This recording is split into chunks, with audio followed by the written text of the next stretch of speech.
So we got interrupted for a second. So what I was saying was I think it's really important for us all to talk about our collapses, because life is not perfect, and this society tends to focus, my experience is that people tend to want to portray that everything's okay, they're having a great day, all is well,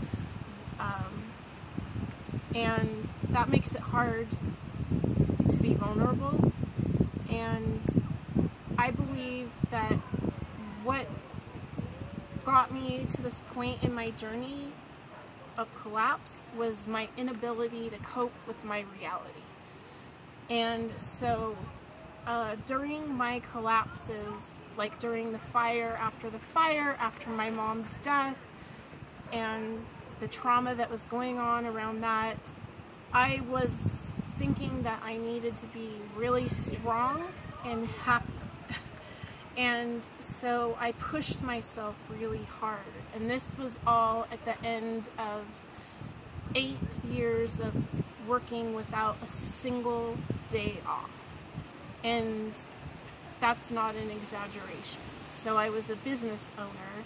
I think earlier in my video I said business writer, but what I meant to say is owner. And although I believe deeply in my work, I pushed myself to a limit that when trauma started to happen, I cracked and I had a nervous breakdown. And then I became homeless, and without the traditional forms of support that I was accustomed to, my collapse went even deeper.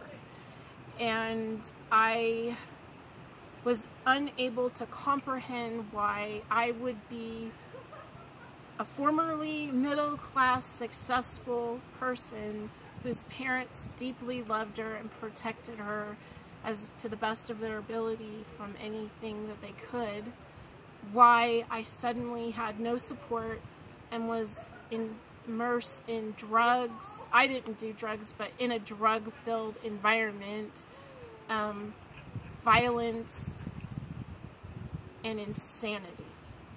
And at the time, the homeless shelter where I was staying was unbearable. And so my mind did what it did, and it froze and went into its own form of creating a construct that made sense to my mind. And that construct was, God wants me to pass certain lessons, and once I do, I will become, He will lift me out of homelessness. And that doesn't make sense to a sane mind.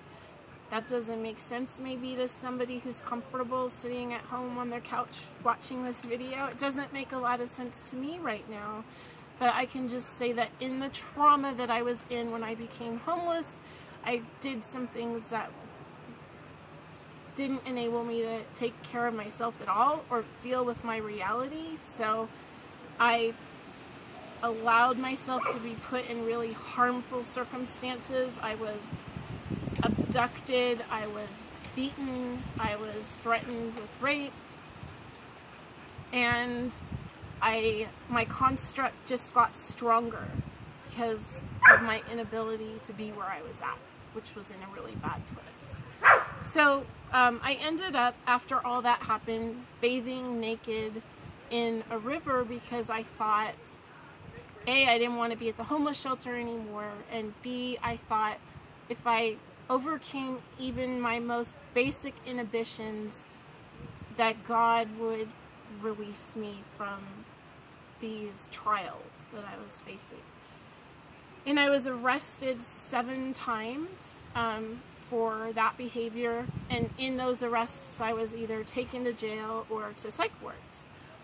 So my story in the Washington Post goes into great detail about all of this, and I hope that you'll read it, because I was given the luxury of a great amount of space with an amazing editor and an amazing paper to tell a story about collapse. And I'm really grateful for that, because I feel like I'm giving voice to people's stories that don't often receive that kind of voice, and through that gift I am then able to release my own stereotypes, as well as perhaps the stereotypes that you might have about why people end up in a state of deep collapse.